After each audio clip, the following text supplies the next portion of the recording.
A palestra e agora eu passo a palavra para eles. Primeiro, bom dia. Queria agradecer a presença de todos vocês aqui na nossa palestra. Meu nome é Gustavo, eu sou gerente de projetos e junto aqui com meu colega também, gerente de projetos, Marçal Mesquita, a gente vai apresentar para vocês um pouco de como funciona um projeto de fotovoltaica dentro da nossa empresa. Primeiro falando um pouquinho da Enetec, o que é a Enetec para alguns de vocês que podem não conhecer. Nós somos a empresa júnior de engenharia elétrica da UNB. Nós estamos desde 2006 atuando no mercado com cartas de serviço voltadas para nosso curso, seja de instalações, seja laudos, sejam projetos fotovoltaicos, né, como vamos apresentar hoje, mas a gente trabalha com várias áreas dentro da engenharia como um todo, e estamos aqui para apresentar justamente sobre fotovoltaica, que é uma área de interesse de muitos de vocês, eu imagino. Então, esse é mais ou menos o escopo da nossa palestra, aqui, nossa apresentação. Vamos falar um pouquinho sobre algumas definições básicas, alguns conceitos que são importantes, que as pessoas acabam não conhecendo sobre sistemas fotovoltaicos. Vamos falar um pouquinho de como é feita uma vistoria técnica, o que tem que ser verificado quando a gente vai visitar o local onde vai ser instalado o nosso sistema. Mostrar exemplos de projetos. Nós temos vários projetos que foram feitos dentro da Enetec de sistemas fotovoltaicos e vamos apresentar um pouquinho deles para vocês. Mostrar como é feito também um pouquinho do processo de montagem, instalação e aprovação da concessionária. Afinal, o projeto precisa ser aprovado pela nossa concessionária, que no caso aqui do DEF é a SEB. E, por fim, a gente vai falar um pouquinho sobre alguns sistemas maiores voltados para o lado de usinas, né? Sistemas que produzem uma grande quantidade de energia, certo? Então, falando um pouquinho aqui, unidades de medida. É um conceito que acaba sendo deixado um pouquinho de lado, mas em sistemas fotovoltaicos nós temos algumas diferenças, temos algumas unidades, uma unidade a mais que é fora do que a gente acaba estudando dentro do curso de engenharia, né, a não ser que você fique voltado para a área de fotovoltaica, que é essa unidade que eu vou falar agora. Primeiro, falando sobre as unidades mais comuns que a gente já conhece, né, que são mais comumente estudadas, que é quilowatt, desculpa, que é uma unidade que é voltada para a área de potência. Então, a gente, quando fala de um equipamento, sei lá, seu chuveiro, você está falando de um equipamento que tem 5 quilowatts. Você fala da sua máquina de lavar, você tem 1 quilowatt. Você fala de um micro-ondas, ele tem 700 watts. Enfim, é uma forma de dizer a potência máxima é qual a capacidade de consumo de potência daquele equipamento num instante, constantemente. Então, é uma unidade já conhecida por vocês, eu imagino. E quilowatt-hora é a unidade de medida de energia e não de potência, que serve de uma forma de mensurar o quanto de energia você está gastando em potência ao longo de um período. Por isso que a unidade é quilowatt-hora. Então, vamos supor que você está consumindo equipamento de 100 watts durante uma hora, você vai estar consumindo 100 watts-hora, certo? E, por fim, entrando realmente na unidade de fotovoltaica, a gente tem a unidade quilowatt-pico, que a diferença dela para as outras unidades você vai estar determinando um valor máximo que um sistema vai estar gerando de potência ou de energia ao longo do tempo. O que isso quer dizer? Vamos imaginar um sistema fotovoltaico. Como a gente sabe, o Sol não tem a mesma incidência ao longo do dia e no período da noite ele não existe. Então, a potência dele varia ao longo do dia. Então, para dimensionar um sistema e determinar quais são os componentes que a gente realmente precisa, a gente tem que considerar o pico, ou seja, o máximo que o seu sistema vai estar consumindo dessa potência. Então, essa potência é dada por quilowatt-pico, ou seja, uma placa, por exemplo, de 300 watts de potência máxima vai ter uma potência determinada de 300 watts-pico.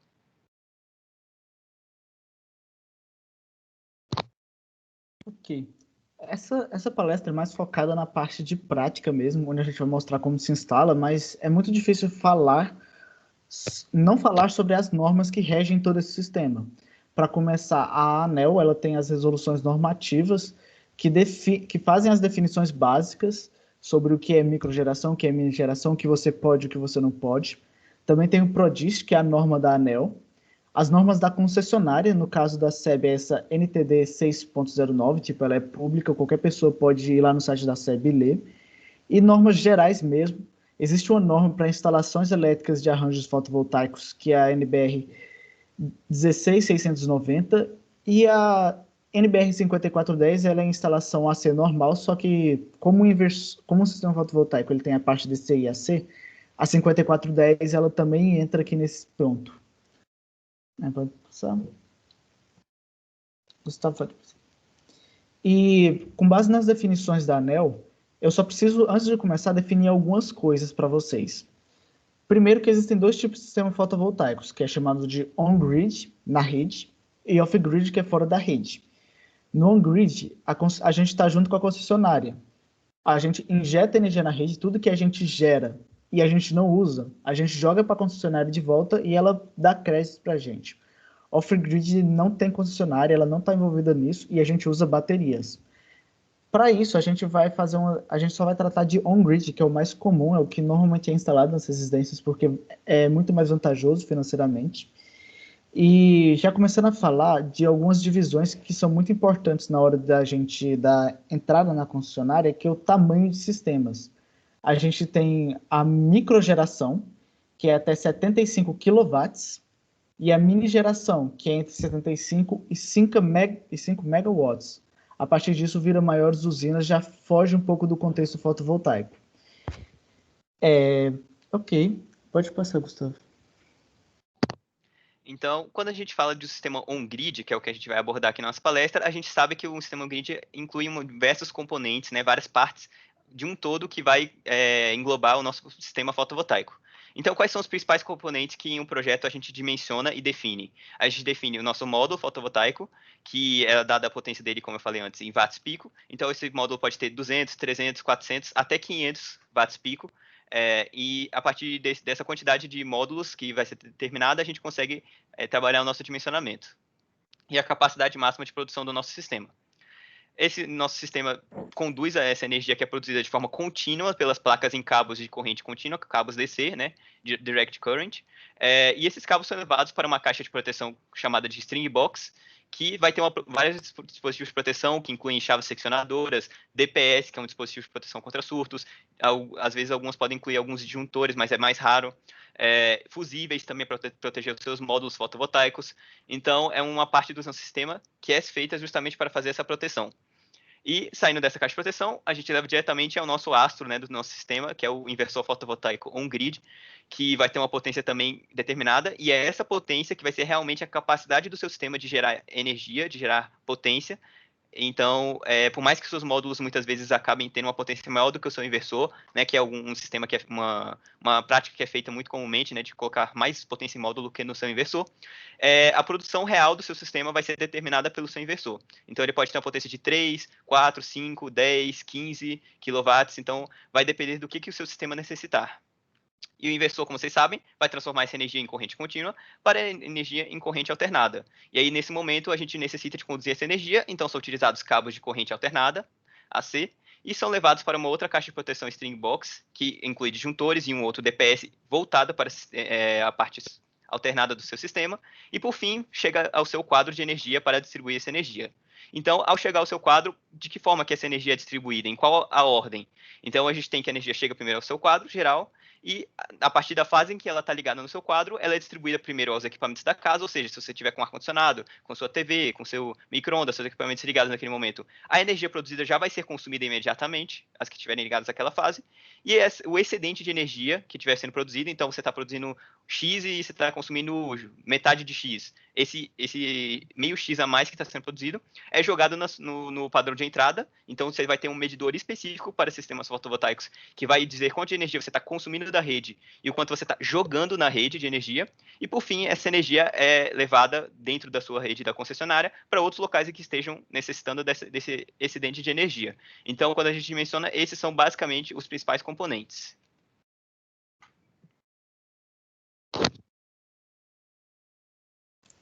Então, agora a gente chega um pouquinho mais na prática. Tá, eu vou instalar um sistema fotovoltaico. O que é que eu preciso fazer para conseguir instalar? Digamos assim, eu já tenho meus kits lá, tipo, eu já tenho os módulos, já tenho inversores, e agora eu vou visitar o meu cliente. Primeira coisa, o que é que eu preciso ver nesse cliente para saber se ele consegue suportar a quantidade de módulos que eu quero? A primeira coisa que a gente precisa pensar é no peso dos módulos. Cada módulo tem mais ou menos contando com estrutura, a gente pode arredondar para uns 25 quilos. Então, se a gente coloca 10 módulos, o que nem é muito, a gente já está colocando 250 quilos no telhado. Então, é uma coisa que a gente tem que pensar. Mas, por sorte, telhados residenciais, eles são construídos de forma a já aguentar um sobrepeso maior. Então, em telhados residenciais, se eles estiverem bem construídos, eles já conseguem suportar bem o peso. Só que é muita irresponsabilidade de alguém que for na visita não verificar se não tem nenhum problema de estrutura, se, por exemplo, não tem nenhum cupim na estrutura da madeira lá que vai segurar o telhado, se não tem nada que esteja danificando a estrutura do telhado.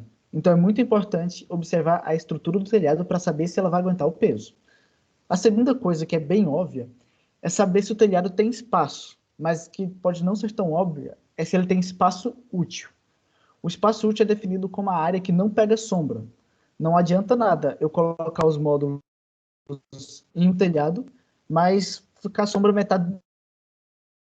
Nem sempre é bom buscar telhados ao norte, por causa que, como a gente está ao sul do Equador e o sol passa em cima do Equador, se a gente colocar os módulos virados para o norte, ele pega um sol o dia inteiro. Se a gente colocar virados para o leste ou oeste, eles passam a pegar só metade do dia, por exemplo. Se você coloca o telhado para um lado, o módulo não vai pegar o sol nascendo ou o sol se pondo. Então, tem que se avaliar o peso, o espaço, e agora eu vou falar, tá, eu tenho o peso, tá, o telhado vai aguentar o peso e o telhado tem espaço. Como é que eu vou instalar esses módulos no telhado? Pode passar. Depende do tipo de telhado. Existem muito comum 3 tipos de telhados no Brasil. O primeiro é que a gente chama de telhado de fibrocimento. Na verdade, até ficou escrevi no slide agora, fibromento, mas é fibrocimento. Onde é aquele telhado ondulado, ele é bem comum mesmo, principalmente em telhados mais antigos, onde a gente tem que furar a telha. Então, existe uma estrutura específica para isso, que é bem conhecida, que é a estrutura de trilhos. Pode passar. Existe o telhado metálico, que ele é o melhor de todos. Eu fico muito feliz quando tem um telhado metálico, por causa que esse telhado, ele permite que a gente fure direto o telhado. A gente não precisa de toda aquela estrutura de trilhos mais robusta, simplesmente mini trilhos, que a gente chama de trilhos zero plan, que a gente coloca em cima do telhado e já gruda direto no telhado. A gente parafusa ele direto na telha, que ele aguenta tranquilamente. Aí a gente pode colocar vários pedacinhos, assim, a gente economiza tempo, a gente economiza estrutura e também ele é muito mais fácil de instalar. Só que o mais comum é o próximo, que são as telhas cerâmicas. Essas são as telhas que, na maioria das casas, ela existe na maioria das casas, que é a telha normal. Essa estrutura ela é a mais chata de se colocar, mas acaba sendo a mais comum. Nela, a gente prende a estrutura na madeira ou no ferro, tipo na estrutura do telhado, e ela é um L que passa debaixo da telha. Aí depois que esse L passa debaixo da telha, ele vai para um trilho. Aí nesse trilho a gente vai colocar os grampos para fixar o módulo. Os grampos, eles são essas coisinhas aqui que vocês estão vendo na imagem, que está segurando o módulo. Eu mesmo aqui tenho um, aqui na minha mão. Eles chamam de grampos finais intermediários. Existem os dois. Logo, logo eu vou passar mais sobre eles. Aí pode passar.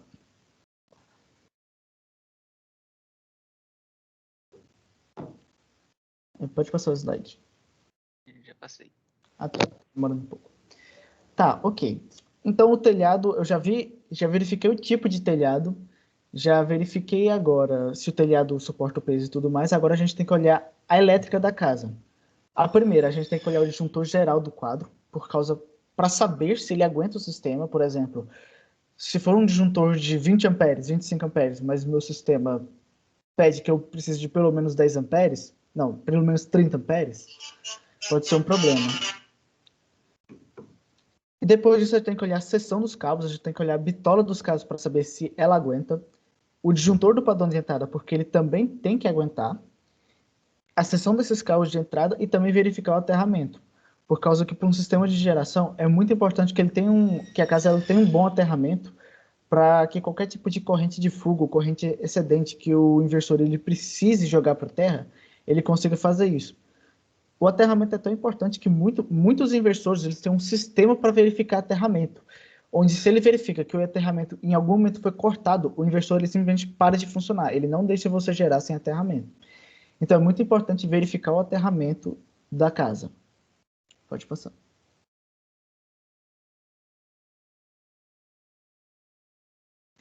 Agora, a gente vai falar sobre o projeto em si.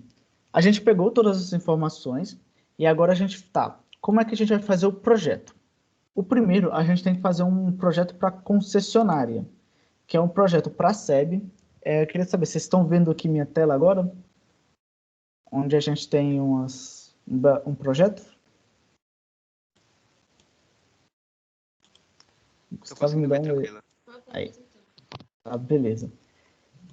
A Júlia, ela não contou, mas ela também faz parte da Enetec. Ela também é uma membro. Inclusive, esse projeto aqui é dela, se ela quiser falar alguma coisa. Mas o que tem em um projeto fotovoltaico? A gente fala primeiro sobre as strings, a conexão com os módulos. Os módulos eles são ligados em série, por exemplo. Cada módulo ele tem uma tensão e uma corrente. Então, a gente liga eles em série. Quando a gente liga em série, a gente soma a tensão deles e a corrente ela se mantém. Então, por exemplo, aqui, para esse inversor aqui, a gente ligou 5 módulos em série. Cada módulo tinha mais ou menos uns 40 volts de tensão e cada módulo tinha 355 watt pico de potência. A gente ligou todos eles em série e deu 1075 watts de potência. Depois disso, a gente passa pelaquela proteção CC, proteção de corrente contínua, que o Gustavo falou, que tem proteção contra sobretensão, que pode acontecer uma vez que os módulos estão expostos. E depois disso, a gente passa para o inversor. Esse inversor aqui, ele é um inversor de 3 kW, ou não, de 3 kW, ou seja, ele vai somar essas potências, vai gerar isso daqui, e com cabo de 6 milímetros, ele segue para a caixa de proteção CA, onde ele tem mais uma proteção contra surtos, só que essa AC, tem os disjuntores, e depois disso segue para o quadro. Depois disso, do quadro, ele passa para o medidor, isso daqui é o medidor, e depois disso já está na rede, aqui é a rede SEB. Uma coisa bem legal, na verdade é obrigação, a SEB sempre obriga a gente a colocar essa plaquinha aqui em qualquer tipo de geração. Risco de choque. Por quê? Se acontecer qualquer tipo de problema na rede, o instalador ou qualquer pessoa que for dar manutenção, ela precisa saber quais casas em volta elas estão injetando energia na rede, para conseguir avaliar como ele pode fazer aquela manutenção de forma melhor. Então essa plaquinha aqui, ela é muito importante que tenha no nosso sistema. Como disse, esse aqui foi um projeto da Júlia, que foi feito essa semana, inclusive. A gente tem outro membro aqui que também fez um outro projeto, que foi um pouquinho menor, que esse daqui foi de 15 módulos, o da Júlia foi de 25 módulos, são 2 inversores. Se ela até quiser comentar um pouquinho sobre, fica à vontade, já que ela está aqui. Mas é isso daqui, um projeto para enviar para a SEB. Você só precisa do diagrama unifilar, a gente chama isso daqui de diagrama unifilar, para mostrar para a SEB. Olha, eu quero instalar isso daqui na minha casa. Tudo bem? Ela vai olhar e vai aprovar ou recusar. Na verdade, na maioria das vezes ela aprova, e mesmo se ela recusar, ela fala o porquê que ela recusa. Ela fala, eu recusei por causa que você não colocou tal dado. Tipo, por exemplo, eu recusei porque eu quero que você aumente a tensão desse DPS aqui. Ela tá certa, mas digamos aqui que eu tenho colocado uma tensão de 200 aqui, ela vai olhar e falar, olha, essa tensão aqui tá errada, eu preciso que você aumente ela para o sistema estar bem protegido. Esse tipo de coisa que a SEB olha. Agora o Gustavo ele vai apresentar um outro tipo de projeto, que esse projeto, como eu disse, ele é para apresentar para a concessionária aprovar, mas existe o projeto executivo, que é para executar. Exatamente. Então, vamos lá. Depois que a SEB aprovou seu projeto, foram feitas todas as correções necessárias, é necessário que seja confeccionado um projeto que vai auxiliar a empresa que vai fazer a instalação de todos os equipamentos que a gente definiu. Então, o que é esse projeto executivo? Ele é basicamente um projeto como o enviado para a SEB, só que ele inclui muito mais informações que são necessárias para que a gente defina de que forma que o seu sistema vai ser disposto e instalado. Então, esse é um projeto aqui, especificamente, é um projeto que a gente produziu para um local em João Pinheiro, em Minas Gerais, ou seja, a concessionária que ele foi submetido não é a SEB, é a CEMIG. Então, você vê que existem algumas diferenças entre um projeto confeccionado para a SEB e para a CEMIG. São poucas, mas muitas vezes uma concessionária pede dados a mais, pede dados a menos. Mas você vai ver que existem muito mais semelhanças do que diferenças. Então, esse projeto aqui inclui o diagrama unifilar. Você pode ver que esse é o diagrama unifilar do projeto. Da mesma forma como o Marcel explicou, todos os componentes, todos os quadros de proteção.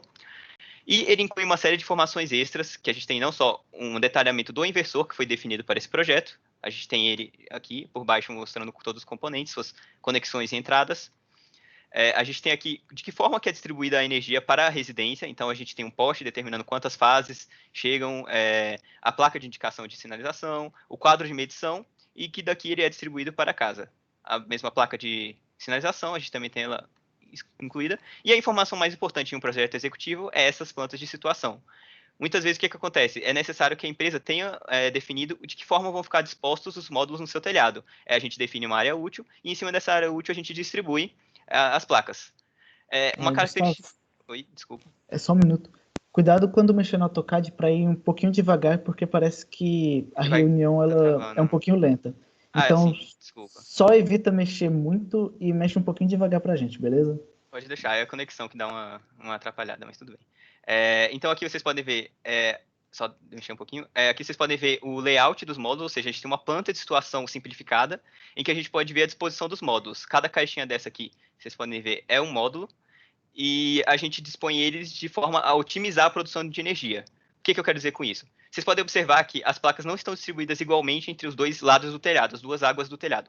Por quê? Porque, como a gente sabe, em um sistema fotovoltaico, a produção de energia no hemisfério sul tem preferência por ficar com os módulos expostos ao norte, porque a incidência solar, a posição em que a irradiação solar é jogada é maior quando a gente volta os nossos módulos para o norte, e dessa forma a gente melhora a nossa produção.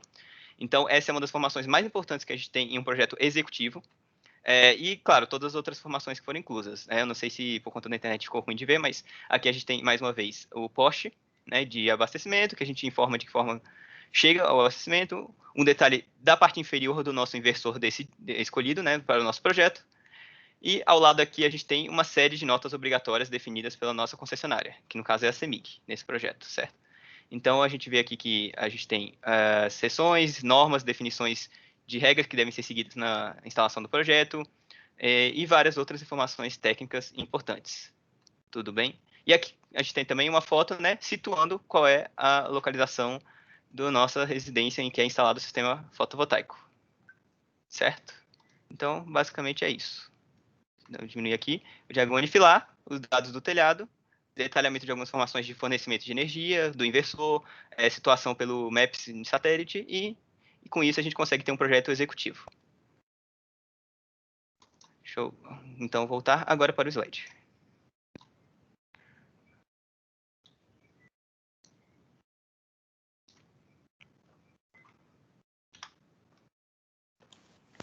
Então, beleza. Concessionária aprovou, você já pode instalar o sistema, você já fez o projeto executivo, agora beleza. Como é que a gente vai instalar? A primeira coisa que a gente tem que instalar é na fotinha mais de baixo. Esse daqui é uma instalação de um telhado que era em telha cerâmica. Então ele foi usado aquele tipo de L. Primeiro, acho que a ordem não ficou muito legal das fotos, mas o primeiro a gente tem um Lzinho instalado na madeira, no caibro, que passa por cima da telha. Depois disso, esse módulo é para ao trilho, chama de trilho fotovoltaico, onde os módulos vão ficar em cima, e depois a gente vai prender esses módulos. Aí, como eu falei, ele é preso por esses grampos aqui. Existem os grampos intermediários e os grampos finais. Nessa foto da direita está um pouquinho de qualidade ruim, por causa que tava difícil de tirar a foto lá na hora, mas ele é um grampo final. Ele prende o módulo no final da placa. Tipo, é um string de módulos, ou seja, uma série de módulos assim seguidas, e esse final ele prende o final da placa. E existe o intermediário, que ele prende no meio da placa e ele segura duas placas ao mesmo tempo. Com isso, ele vai conseguir prender toda a série de módulos de forma bem presa ao telhado. Cada módulo ele segue por 2 trilhos. Tipo, um módulo ele tem mais ou menos uns 2 metros por 1 metro. Então a gente coloca 2 trilhos para cada módulo. Ok, pode passar. Vou falar do aterramento dos módulos. O aterramento ele também é bem importante, porque, como eu disse, ele está exposto a... Ele está exposto. Então, ele está muito suscetível às descargas atmosféricas. Não que ele vai... não me entenda errado. Eu não estou dizendo que ele vai atrair um raio para sua casa. Não é isso. Só que a gente está colocando estruturas metálicas no telhado. Então, fica um pouco mais suscetível a sofrer um pouquinho mais de influências de ondas eletromagnéticas de raio que caiam na região. Mas não entenda errado, não significa que raio vai cair na sua casa. Um sistema fotovoltaico não é um para-raio. Mas é muito importante que se faça o aterramento desses módulos. E isso é bem fácil de fazer, a gente só precisa conectar a estrutura metálica desses módulos ao aterramento. Isso pode ser feito de várias formas. Nesse caso aqui da instalação, o instalador ele passou o fio. Onde é que está o grampo aqui? Na primeira imagem, à esquerda, na primeira fileira, à esquerda subir. A primeira imagem, ele está passando o fio e apertando com o grampo. Assim, ele está conectando a estrutura metálica ao aterramento. Existem modos melhores de fazer isso, tipo, existem embaixo do molde algumas presilhas que você pode conectar o aterramento com presilhas, mas isso daqui foi uma escolha do instalador. Não está errado também, os módulos estão aterrados dessa maneira aqui. E aqui tem as duas fotos do sistema em momentos diferentes. Aqui embaixo ele está um pouquinho mais sujo, por causa que houve uma construção bem recente. Eu tinha subido aqui para limpar esse telhado, mas aqui já tem ele limpo aqui. Tipo, eu já tirei foto, aqui também era mais ou menos na instalação, mas aqui é ele limpo, tipo, ele fica azulzinho, bonitinho. Mas ok, então é isso que a gente usa para instalar os módulos. A gente usa os trilhos, a estrutura de fixação, que vai depender do tipo de telhado, como mostrei, e usa esses grampos aqui para fazer a prensa dos módulos. Agora pode passar. Agora, beleza. Os telhados eles estão bem presos. Não, os módulos estão bem presos ao telhado. Como é que a gente vai ligar os módulos entre si? Existe uma coisa muito legal no fotovoltaica, que é a conexão dele. Ele já vem com esses conectores prontos aqui. Eu estou com 2 na minha mão, que são chamados de conectores MC4. Aqui nas fotos.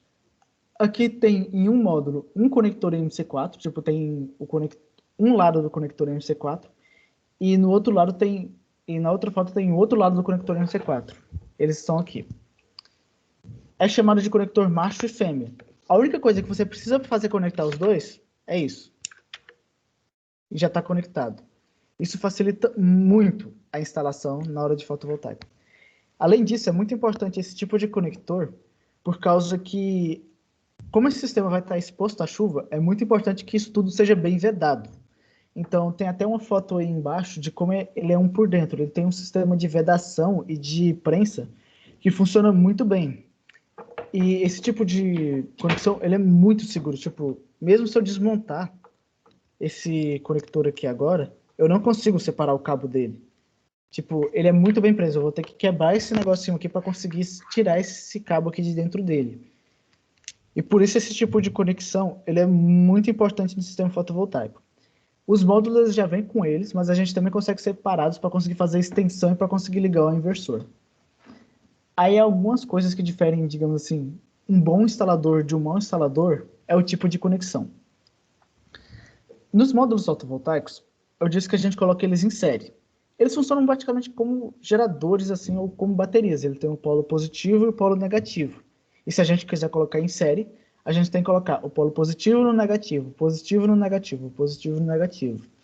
Existe a maneira fácil de fazer isso, que é a conexão normal, que é a primeira conexão que eu estou mostrando aqui para vocês, onde eu vou ligando positivo, negativo, negativo. Aí de um lado do módulo, de um lado da string, sobra o conector positivo, e do outro lado sobra o negativo. Só que existe um problema, é que às vezes isso gasta muito cabo. Por exemplo, se eu quero colocar um string de 20 módulos, isso é muito comum, e como cada módulo tem 1 metro nessa distância, só esse tanto de cabo preto aqui daria 20 metros. E quando eu estou falando de um string, eu já vi sistemas que tem 12 strings de 20 módulos, então isso pode dar um desperdício muito grande de cabos. Existe a conexão pula-pula, que bons instaladores de verdade, eles conseguem entender esse tipo de instalação, que eles vão pulando de um módulo a outro. Assim, é uma instalação bem difícil de explicar. Eu tentei deixar ilustrado aqui, mas é realmente muito complicado de falar. Mas você vai ligando os módulos de maneira intercalada. Quando você faz isso, você consegue arrastando os pontos dele, os pontos de positivo e negativo, para onde você quiser. Aí você pode ver que, como na imagem anterior, aqui essa conexão alternada ou conexão pula-pula, ela faz com que o positivo e o negativo da string fique em um ponto junto. Assim a gente economiza muito mais cabo. Esse tipo de coisa já difere um bom instalador de não de um mau instalador, mas de um instalador experiente com um instalador.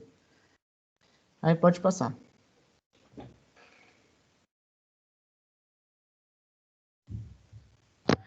Beleza, então. A gente já falou um pouquinho de como é feita a conexão da parte dos módulos em si e da estrutura deles, mas agora vamos falar um pouquinho de como é feita a instalação da parte do inversor e dos dispositivos de proteção. Quando os dois cabos que você tira de positivo e negativo de cada string saem dos módulos, eles vão direto para essa caixa de proteção chamada string box, em que nela a gente vai conter os principais dispositivos de proteção de corrente contínua. Então, aqui nessa imagem, a gente pode ver um exemplo de string box em um projeto. Você pode ver que aqui tem 2 inversores, porque esse projeto foi feito para duas residências diferentes, só que no mesmo local. Então, esses sistemas fotovoltaicos foram instalados no mesmo local. Então, tem uma string box aqui e outra aqui, e cada um com inversor independente de um do outro. E dentro dessa string box, o que a gente tem? A gente vê aqui o eletroduto, né? A gente tem aqui o eletroduto, que puxa a energia. Desse eletroduto chegam as strings, o positivo e negativo de cada um das placas em série, dos módulos em série, e esses módulos são levados para todos os dispositivos de proteção. Então aqui a gente tem um DPS, que é o dispositivo de proteção contra surtos. A gente tem aqui o próprio aterramento, que também é conduzido por aqui. A gente tem também a chave seccionadora, que é digamos, um disjuntor específico para sistemas de corrente contínua, em que a gente faz esse desligamento manual. E a gente também, em alguns casos, também possui fusíveis para proteção dos nossos módulos fotovoltaicos, para evitar que eles se danifiquem com corrente circulando entre eles, que não é o adequado.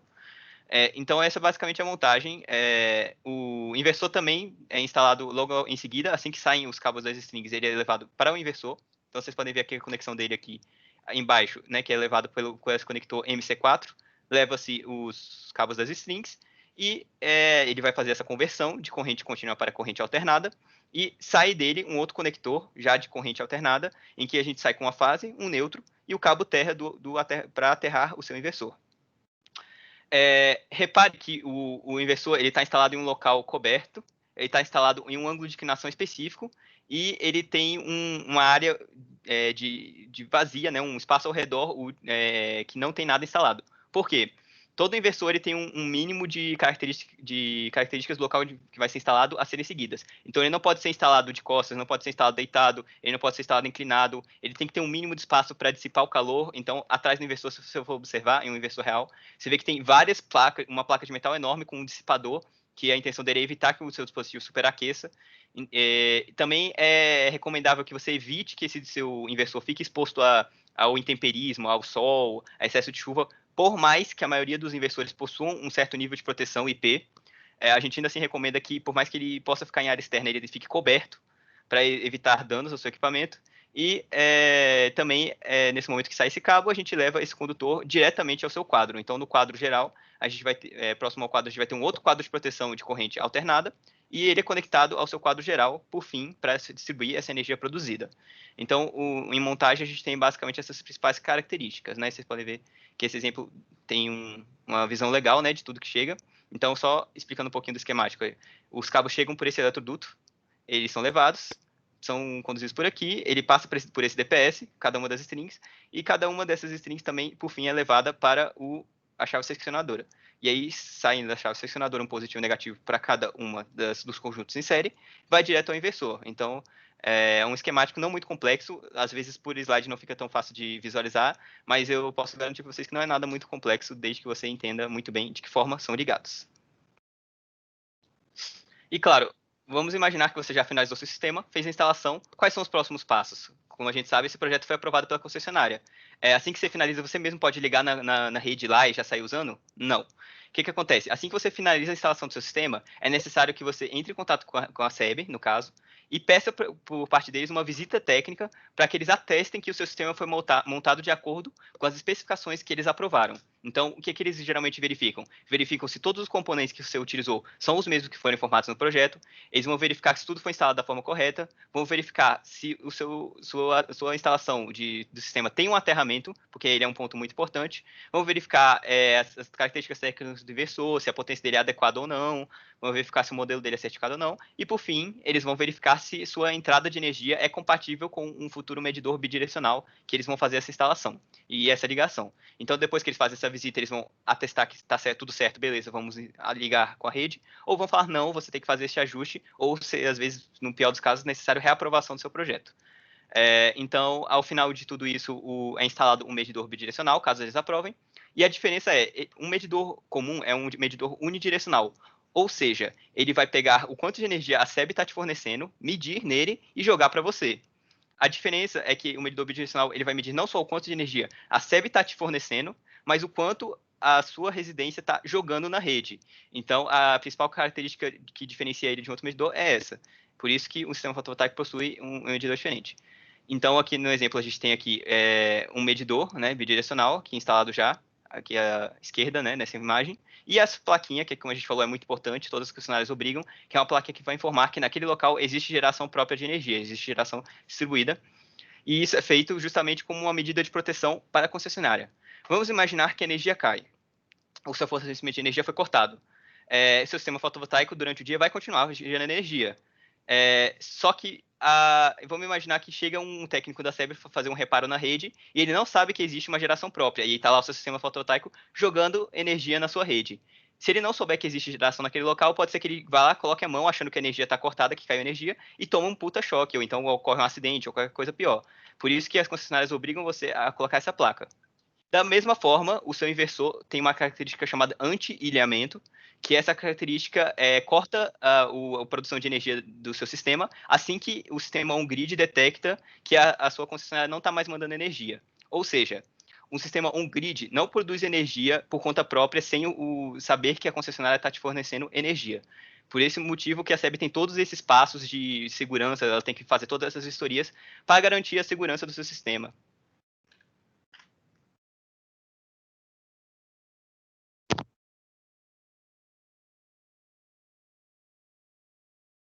Opa, eu estava mutado. A gente passou... Esses foram os principais pontos. Se vocês conseguiram passar por tudo aquilo, é tudo aquilo que você vai precisar para começar a colocar energia residencial na sua casa. Só que eu também queria aproveitar um tempo dessa palestra para falar sobre usinas maiores, sistemas maiores. Eu estou falando de megawatts mesmo. Porque, como eu disse, a ANEEL e a SEB ela tem aquela divisão de microgeração, que é até 75 kW, e mini geração, que é maior do que isso. Só que acontece que em sistemas residenciais, dificilmente, normalmente é 5 kW, no máximo 10, tipo, dificilmente passa disso. Só que em sistemas maiores, as proteções são maiores. Para começar, em sistemas de mini geração, que maiores de 75, só você ter ideia, isso daqui é uma usina que tem lá em Braslândia, isso daqui é uma usina lá em Braslândia. Se eu não me engano, tem 8 inversores nessa usina, 8 inversores de 60K. Ela tem quase 1 mega ela tem 1 mega de potência. E tá, uma usina maior. O que é diferente? Quais são os cuidados que eu preciso ter? A primeira coisa é que aprovar fica mais difícil, por causa que existe muito mais proteção. Um sistema desse tamanho, ele não pode ser injetado normalmente. Tipo, ele não pode ser injetado no que a gente chama de baixa tensão. Ele tem que ser injetado em média tensão, que aqui em Brasília é 13,8 kV.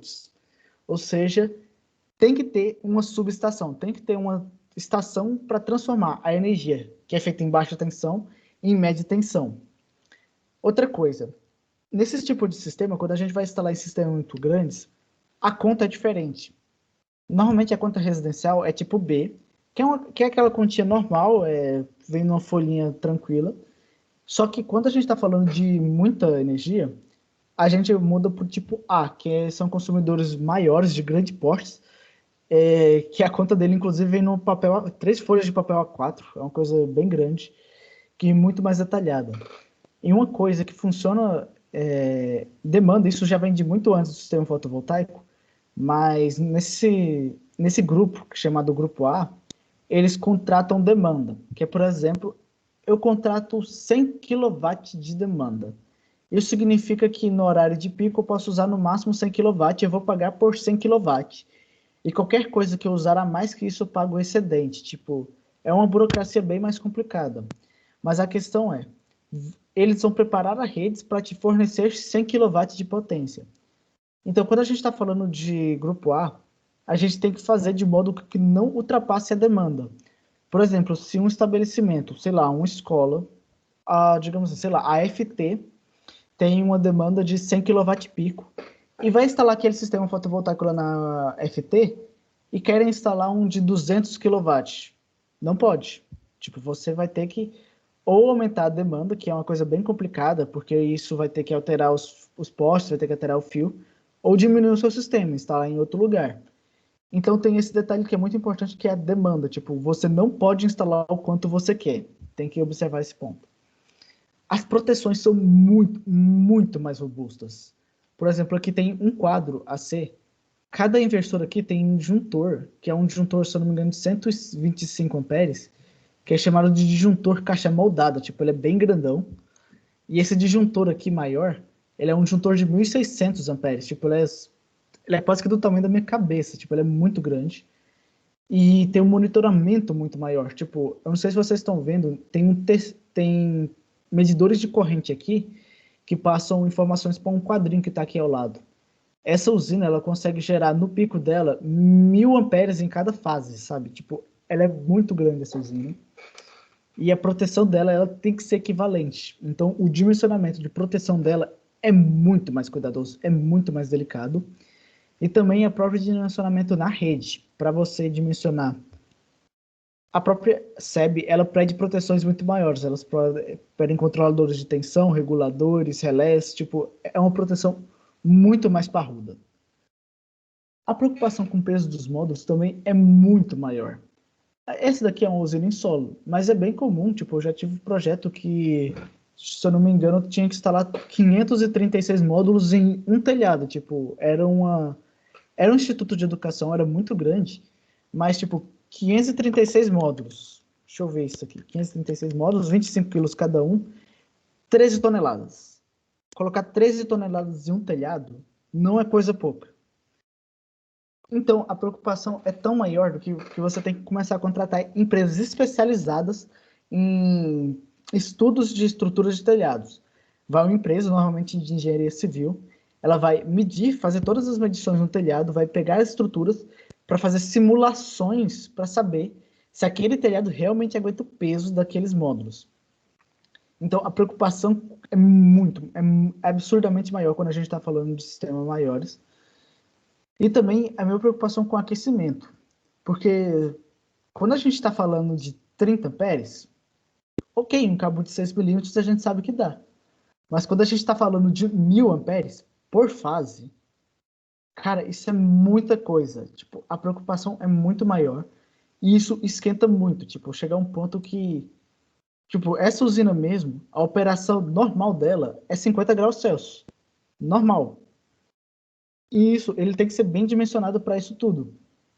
Nesse caso, quando eu estava aqui nessa usina, a gente foi justamente por causa que estava aquecendo essa usina e ela estava trabalhando a 70 graus Celsius. E isso ok, tipo, esses equipamentos aqui, eles são dimensionados para isso, tipo, eles são dimensionados para trabalhar numa temperatura nominal, trabalhar numa temperatura mais alta por um certo período de tempo, não muito alto, tipo assim, 6 meses, alguma coisa parecida. E também tem a ponto que eles são dimensionados para trabalhar em altas temperaturas, só que por muito pouco tempo. Tipo, trabalhar em 120 graus Celsius, só que por 1 hora, sabe? Coisas desse tipo. Essa usina aqui, se eu não me engano, ela estava um pouco a mais por causa de um disjuntor aqui que ele estava dando, que ele não estava muito legal, ele estava vibrando, a corrente estava tão alta nele que o disjuntor estava vibrando. E nisso a gente tem que se preocupar muito com isso. Tipo, o aquecimento fica muito evidente quando a gente está falando de usinas maiores. Então, o que eu queria dizer sobre usinas maiores é que a preocupação em questão de proteção, principalmente de proteção, ela aumenta muito, de uma maneira muito absurda. Aí é isso. Aí pode passar o slide, por favor. Isso, nesse momento a gente abre para vocês para dúvidas, qualquer pergunta que vocês tiverem, não só sobre tudo que a gente apresentou para vocês hoje, mas também sobre a Enetec e sobre qualquer questão que vocês tiverem, então fiquem à vontade para perguntar. A gente tem esse tempinho que a gente reservou. Podem abrir o microfone, podem mandar por mensagem, fiquem à vontade. A Júlia, se quiser comentar o projetinho dela aqui, fica à vontade, hein?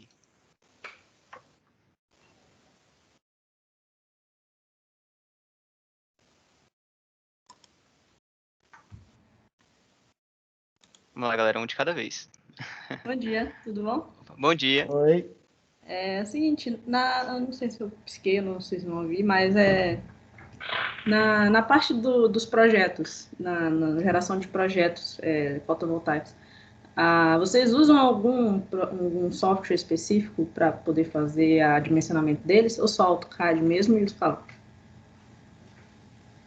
Eles existem. A gente, na verdade, a gente consegue... Tem um software que a gente usa para fazer simulação de incidência, que é chamado de PVSol, que ele também faz dimensionamento de cabos e tudo mais. Só que, como empresa júnior, a gente sempre pesa pelo conhecimento de, tipo... A gente sempre pega pessoas que não sabem de nada, tipo, não sabem nada sobre aquele sistema e querem aprender. Então, a gente sabe que existem softwares que fazem automático, tipo, dá para fazer esse, tipo, um projeto mesmo que eu apresentei aqui para vocês, dá para fazer ele em 1 hora, você joga no programa e ele faz tudo para você. Só que a gente sempre preza para fazer na mão mesmo, porque a gente quer mostrar para todo mundo, tipo, olha, é assim que faz os cálculos, é assim que você faz. Tipo, não aprenda de maneira automatizada. Tudo bem, quando você for um profissional, pode fazer de maneira automatizada, mas entenda o que está aqui. Entendi. Isso ocorre não só em projetos de fotovoltaica, mas em todos os nossas cartas de serviço. A gente preza muito pelo aprendizado do nosso membro dentro da empresa. Então, muitas coisas podem ser realmente feitas de forma mais simples, mas de que adianta você fazer uma tabela automatizada que você joga 3, 4 valores e no final você sai com o resultado se você não está aprendendo o que está acontecendo ali? Então, tem um software, você comentou do software de simulação, é um software chamado PVSol. É um software que é utilizado para simulação de produção de energia e várias outras questões. Ele gera várias informações importantes, mas nada tão detalhado quanto você produzir um projeto com toda a sua base de cálculos e o seu projeto no AutoCAD. Entendi. Vocês, como empresa júnior, vocês participam dessas instalações mesmo, ou vocês ficam mais na área de ficar visualizando quem aplica os projetos, etc. e tal? Então, como empresa júnior, a gente não pode executar, mas nada impede a gente de participar. Sim. A gente tem várias parcerias, por exemplo, esse projeto que eu apresentei mesmo foi com a Primária, que é de um ex-membro nosso, e sempre quando ele pode, sempre quando a gente faz um projeto para ele, ele contrata a empresa dele que vai executar, mas ele deixa a gente ir lá e a gente participar do sistema. Infelizmente, a gente não pode, digamos assim, pegar a mão. Na verdade, a gente não pode, às vezes a gente faz, mas não, tipo, não podemos pegar assim na mão, mas a gente vai lá, a gente verifica, a gente aprende na prática mesmo. Vai no sistema para conseguir ver como é instalado na prática. Porque, tipo assim, para fazer parte desse tipo de instalação, que é em telhado, vocês têm que ter o curso da NR35, né? Vocês Sim. fizeram algo do tipo para poder estar participando ou não? Sim, não, por isso mesmo que a gente não pode ir sozinho, por isso mesmo que sempre tem que ter uma equipe lá, e tipo, sempre tem que estar, sempre tem alguém responsável pela gente, sempre tem equipe técnica responsável e eles julgam o que eles podem deixar a gente fazer ou não. Por exemplo, pode subir no telhado? Tá, mas usa essa proteção aqui, não faça isso, faça isso. Eles instruem a gente na hora de fazer qualquer tipo de coisa lá, prática na hora. Entendi. Durante a pandemia, vocês continuaram trabalhando? Sim, só a questão é que a gente continuou mais voltado para a parte de projetos, claro, mas nesse momento que a gente organizou um pouco melhor nossas prioridades, definiu um pouco melhor os procedimentos de segurança, a gente está fazendo algumas visitas técnicas com todos os protocolos de segurança, máscara, distanciamento social, tudo isso que é muito importante nesse momento, afinal a pandemia tem que ser levada a sério. Por um período a gente ficou só na parte à distância, a gente só estava produzindo com contato à distância do cliente, mas nesse momento que foi permitido, a gente está aos poucos com todos os protocolos de segurança fazendo essa parte de pessoalmente verificar algumas questões que são importantes em certos projetos.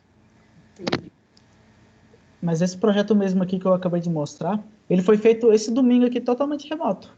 A gente sentou, no caso eu, Júlia e Pilone, que é outro membro da Enetec, a gente sentou e fez esses 2 projetos aqui que eu mostrei para vocês, tipo online, remoto, conversando ali via reunião. Entendi. Ok, acho que é isso por enquanto. Obrigado. Ok. Muito obrigado. Vou complementar aqui agora, principalmente essa questão desse projeto. Se eu não me engano, Gustavo, me corrija se eu estiver errado, o Mercúrio, esse projeto que você apresentou, foi feito de forma remota, não foi? 100% remota. Complementando esses projetos que eu fiz agora. Eu não falei no início, mas eu também faço parte da Enetec, eu fui efetivado recentemente. E é esse projeto que o Marcel apresentou, nós fizemos numa tarde de domingo, e aí a questão do dimensionamento já estava pronta, porque quem fez o dimensionamento foi o Caio, ele é o engenheiro responsável. E aí, eu fiz essa parte da planta aí com o Marcel, que foi meu gerente de projeto. E aí, claro, foi meu primeiro projeto. Assim, eu entrei na Enetec sem saber absolutamente nada sobre fotovoltaica. Assim, sabia o que assim, a pessoa acaba conhecendo assim de forma geral. Mas aí toda essa parte que eu fui aprendendo, tipo, eu tinha muita dúvida, principalmente questão de dimensionamento de disjuntores, essas coisas, que é mais na parte de instalações e tudo, mas aí toda essa parte o Marcel foi me acompanhando, tipo, a gente foi abrir na NBR, toda a questão de ter dúvidas e tal. Então eu espero que vocês também possam aproveitar bastante essa oportunidade de ser o Gustavo e o Marcel aqui, porque eles manjam muito. E acho que é isso, não sei se vocês têm alguma dúvida. O meu projeto foi um pouco maior do que o do Pilone. Eu tive que dimensionar essa questão de 2 inversores, um de 3 e outro de 5K.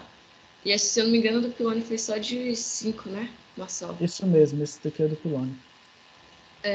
E aí a gente fez até a parte que estava faltando a visita técnica. E aí, né, aí a gente não deu tanto continuidade, porque quem fazia a visita técnica era o engenheiro. Mas acho que é isso, não sei se você tem mais alguma dúvida. Alguém tem? Só comentar uma coisa, Júlia. A Júlia falou um negócio que eu esqueci de comentar, que esse kit ele já veio dimensionado. Mas é quando a gente fala de vender energia fotovoltaica, a gente vende em kits fotovoltaicos. O que isso significa? A gente já compra um kit fechado, tipo, a gente já compra 16 módulos, mais o inversor, mais a proteção. Tudo junto, tipo, a gente não consegue... A gente até consegue, só que acaba saindo um pouco mais caro. A gente não consegue escolher exatamente qual inversor que eu quero, na potência exata que eu quero, no número de módulos exatos que eu quero. Pro mercado, tipo, falando de maneira financeira mesmo, é muito mais fácil vender kits fechados. Tipo, eu te vendo esse kit, no caso aqui, foi com 25 módulos e 2 inversores, com 2 proteções, 2 juntores, etc. É muito... Por isso que esse kit, digamos assim, já vem dimensionado, o inversor e os módulos já vem dimensionado. Porque é muito mais fácil vender dimensionado, é muito mais fácil vender em kits fotovoltaicos. Isso. E aí eu aproveito aqui só uma deixa. Eu convido todos vocês a conhecerem a Enetec mais um pouco. Nós temos nosso site, que é o enetec.unb.br, se eu não me engano, o nosso site. E nós vamos deixar os nossos contatos no final. Caso você tenha interesse, na Enetec a gente não só realiza projetos, mas de tempo em tempo nós abrimos um processo seletivo. Então, se você tiver interesse em ter muito aprendizado na prática e na realização de projetos, e se você também quiser ter um crescimento exponencial, eu acho que não existe quase nenhum membro que tenha saído, que tenha saído da Enetec e dito que não aprendeu nada, ou então que não foi uma experiência incrível. Então eu digo isso por conta própria e todos os membros aqui presentes também podem atestar. No futuro vamos abrir processos seletivos, então fiquem de olho. Gente, eu queria fazer uma pergunta, posso? Claro. Claro. Primeiro, como é que fala? Elogiar, tá muito bonita a apresentação de vocês, eu gostei muito. Mas eu fiquei assim eu queria tirar uma dúvida no sentido assim, prático. Tipo assim, vocês falaram que tem uma parceria com uma empresa. Tipo, essa empresa, como vocês falaram, já vem meio que dimensionada. Ela, tipo assim, envia para vocês os datasheets dos inversores, dos módulos e tal, e aí vocês, com base nisso, faz os cálculos e aí faz o desenho das strings, é isso? Exatamente. Ah, É entendi. isso. Ah, não, então, beleza. Mas outra coisa, eu sei que falaram que é difícil explicar, mas eu realmente fiquei com dúvida naquela parte, como é que fala, da conexão pula-pula. Eu realmente não entendi muito bem aquilo. Eu olhei para a imagem, mas eu não absorvi tão bem. Então, não sei se é para se repetir. Pode apresentar aí, por favor, Gustavo. Na Ah, verdade, eu falei o contrário. Ela é realmente difícil de entender. Uhum. Ela não é fácil de você bater o olho e conseguir entender. Eu vou pegar. Pode compartilhar aí, por favor, Gustavo? eu tô compartilhando, não Mas eu sei se tá vou conseguindo pegar ver. aqui um projeto para ver se eu consigo, para conseguir dar zoom também, para conseguir mostrar melhor. Isso. Basicamente, o que acontece? A intenção é que você tenha o máximo de eficiência no uso de comprimento de cabos. Então, quando você faz a ligação, ela vai funcionar mais ou menos da mesma forma que você colocar tudo em série. A diferença é a forma e a sequência em que os módulos são conectados entre si, entendeu? Ela é feita de uma forma com que você não fique tudo em linha reta, eles ficam meio que distribuídos entre si, entendeu? Então, quando você faz essa ligação pula-pula, se você seguir uma sequência, por exemplo, chega aqui o primeiro positivo, né? Vamos dizer que é esse módulo aqui, eu vou usar o apontador, desculpa.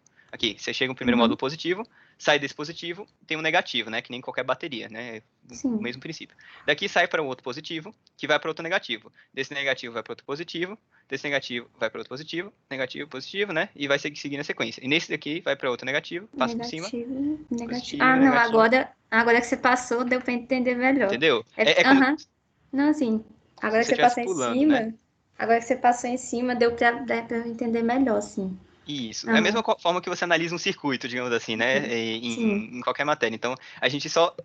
Eu entendi porque que você teve essa dúvida, é porque de cara assim, só batendo o olho, você fala, caramba, tá tudo pulando um em cima do outro e Cadê tal. os polos? Eu tô tipo. É.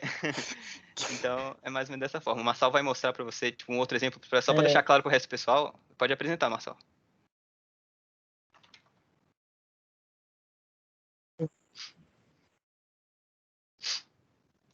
aqui, ó, um zoom do módulo. Aqui tem a parte positiva dele e ele liga na parte negativa do outro. O pula-pula, ele faz com que, olha só, a parte negativa do módulo, ele pula o módulo e liga na parte positiva do outro. Aí o módulo de trás, ele pula o módulo, Um módulo e liga vai pro positivo, outro. Uhum. negativo do outro. Aí ele fica assim, pulando o módulo de um em um. Você fazendo isso, você pode fazer, digamos assim, infinitas vezes, tipo, infinitamente, até chegar ao final. Quando você chega no final, vai sobrar um positivo e um negativo. Aí sobra essa parte positiva e negativa que você consegue jogar de volta para o inversor para ele conseguir. Inversor. Uhum. Uhum. Não, agora ficou melhor, é porque, tipo, na hora eu fiquei, gente, cadê os polos desse negócio? Eu tô, tipo, o que que tu pula-pula? Como assim? Mas, valeu, gente, tá muito bonito. E eu só queria dizer, assim, gente, eu não sei, quem não é de empresa júnior, eu sou de uma também, e eu acho super válido entrar, porque eu acho que, na prática, você aprende muito melhor, assim, sabe? Na porrada você aprende melhor as coisas. Só para vocês entenderem, eu sou de uma empresa júnior que faz os mesmos serviços que a Inetec, bem dizer, a matriz. E, tipo assim, galera, aqui não tem rivalidade. Eu gosto muito da galera da Inetec e eu vim aqui justamente para ver a galera. Eu já Que legal. conversei com a diretora até de projetos de vocês e, tipo, ela foi super gentil comigo. E aí eu vim aqui para ver como é que vocês fazem, como é que é. E aí também eu tô falando isso para mostrar pra galera que a gente não tem esse tipo de rivalidade, né? A gente é empresa que fornece o mesmo serviço, mas a gente tá aqui para ajudar um ao outro, né? Então, tipo, eu sou uma member nova, assim. Eu não sei quando a Júlia foi efetivada, mas eu fui efetivada em julho. Então, tipo, eu sou muito nova, não peguei projeto fotovoltaico ainda, peguei outros, mas só para vocês entenderem que eu já aprendi muito e, sim, na prática é melhor. E é isso, gente. Isso é Parabéns, de verdade. verdade. Muito obrigado. Marina, rapidinho. Uhum, Matriz é de engenharia de energia, né? exatamente. Eu tava pensando nisso. Eu trabalho, no meu estágio, eu trabalho com uma pessoa que justamente saiu da matriz. Eu não sei se você conhece, é Pedro Almeida. Eu Mas acho que eu sei quem é o Pedro. Eu Pois acho, é, tenho quase certeza. ele trabalha comigo fazendo projeto de energia fotovoltaica, só que no meu Não, estágio. legal, velho. Mas velho, muito legal. Então, Então, assim, galera, fazendo a propaganda é realmente muito bom, entendeu? Porque, assim, né, só pode entrar na empresa júnior do seu curso, assim, né, pra deixar claro. Então, assim, vão de verdade, assim, né, se planejem. E, assim, tá bem Isso. legal, gente, a apresentação de vocês, eu gostei muito. Muito obrigado.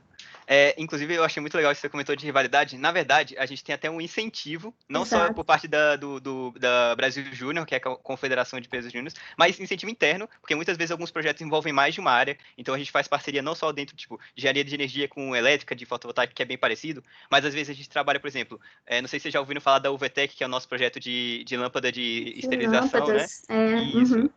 Então a gente está trabalhando junto com a engenharia mecânica para produzir esse projeto. Então é um projeto muito legal que a gente está fazendo e envolve mais de uma EJ de mais de uma área. Então vocês veem que a gente acaba tendo contato até com outras áreas, é muito legal. sim, agrega muito. Você foi. Júlia, mas você já fez projeto grande já. Os meus eu não fiz tanto projeto grande, não. Ainda não, mas a gente tá aí pra isso. Mas valeu, gente. Muito bom. Continua assim.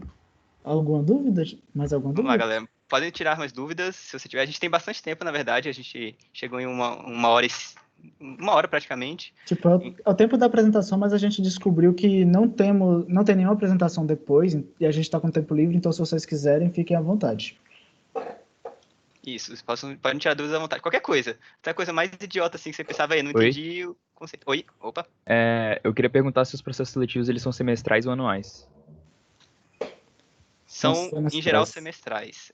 A questão é só que a gente está no período de pandemia, a gente fez um processo seletivo era para ter acontecido em fevereiro, por conta da pandemia, a gente teve que adiar ele para julho, mas fique atento, eu não tenho certeza se esse ano, mas nos próximos meses a gente vai organizar um processo seletivo e fique atento, a gente vai colocar nossas redes sociais, segue a gente no Instagram que a gente tem lá, a gente vai estar sempre divulgando informações de projetos e de processos seletivos. Então, fique... Obrigado. Então, beleza. Mais alguém?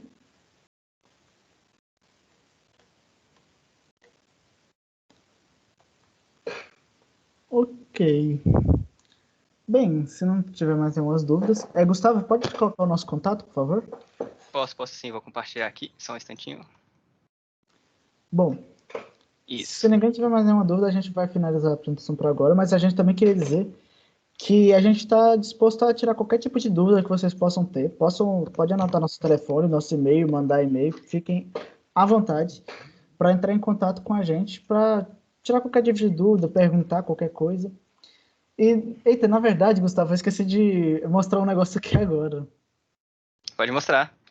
Eu esqueci de mostrar, mas um sistema, todo um inversor, ele mede o quanto de energia está gerando e ele também, como é que é o nome? Peraí, cadê? Aqui, achei. Ele registra tudo isso que a gente faz e mede. Esse daqui, no caso, é o sistema da minha casa. Aqui em casa tem um. Ele foi instalado há um mês, já gerou bastante, na verdade, ele foi instalado há uns 20 dias, já gerou 700 kW, ele é um sistema de 5 kg. E ele tá monitorando aqui ao vivo, tipo, já são quase, aqui já são 10h30, ele tá com dado aqui de 10h30, e ele tá aumentando aqui a produção, chegando perto do limite dele de 5.000, provavelmente lá pelo meio-dia ele vai chegar muito mais perto, e ele monitora em tempo real o quanto a gente está gastando. No caso, nesse meu sistema são 2 strings, ele mostra aqui a string 1 e a string 2, a corrente de cada um aqui, e a tensão de cada uma, e a tensão do inversor aqui, ó. A tensão dele tá agora, tá 221, ou seja, tá um pouquinho a mais do que a rede, mas é porque é normal, ele se adapta à tensão da rede. Ele tá com a frequência de 59, tá com a potência de 4.400 e tá jogando uma corrente de 20 amperes aqui em casa, ou seja, tipo, ele tá funcionando muito bem. Aqui eu estou mostrando aqui no site, porque é mais fácil de mostrar na apresentação, mas também tem um aplicativo de celular e fica tudo registrado. Por exemplo, esses dias estava chovendo, estava meio ruim de produzir. Olha aí. Tá chovendo, tá complicado, mas pegar aqui um dia normal, um dia bom, ele produz muito bem, ele chega muito perto aqui de 5.000 e ele produz nessa curva aqui. Era para ter mostrado nisso falando dos anos reais, perdão, tinha esquecido, gente, foi mal. Mas agora pode colocar o nosso contato aí de volta, Gustavo. Beleza. Deixa eu ver. Ok.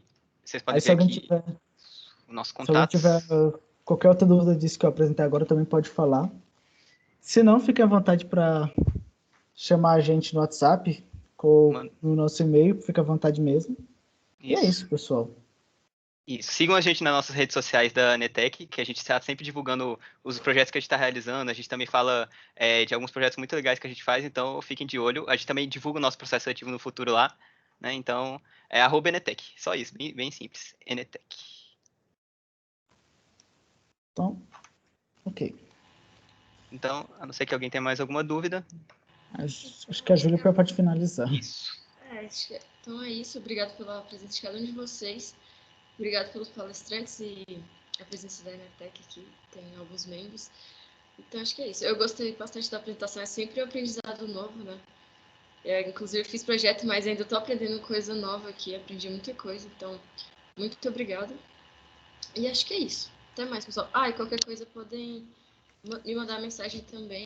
Eu estou no grupo do KN. Mas aí, se alguém quiser meu contato também, é só pedir aqui pelo chat que eu faço. E acho que é isso. Obrigada. Isso, a gente que agradece a oportunidade de apresentar. Beleza, gente. Muito obrigado. Muito obrigado aí.